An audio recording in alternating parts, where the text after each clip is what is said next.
பெற்றோர்கள் தான் பிள்ளைகளினுடைய முதல் உலகம். பிள்ளைகள் உங்களிடம் வந்து அணையும், கேள்வி மீது கேள்வியாக கேட்கும், தன்னிடம் அன்பு செலுத்துகிறார்களா என்று பார்க்கும், தன்னிடம் நேரம் செலவு செய்கின்றார்களா என்று பார்க்கும்.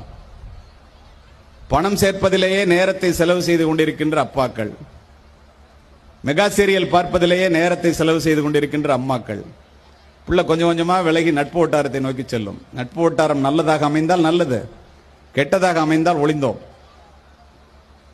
புகைப்பிடிப்பது, மது அருந்துவது, பெண்களிடம் தவறாக நடப்பது, போதை பழக்கத்திற்கு ஆளாவது அத்துணையும் பிள்ளைகள் பெற்றோர்களிடமிருந்து இல்ல, நட்பு வட்டாரத்தில் இருந்து மட்டுமே கற்றுக்கொள்ளுங்கள். அந்த நட்பு வட்டாரத்துக்கு தள்ளுவது யார்? படருகின்ற செடியானது பக்கத்திலே பந்தல் போட்டால் அதிலே படரும், இல்லாவிட்டால் முள் செடியிலே படரும். நீங்கள் பக்கத்தில் இருந்து நேரத்தை செலவு செய்தால் உங்களிடம் எல்லாவற்றையும் சொல்லும்.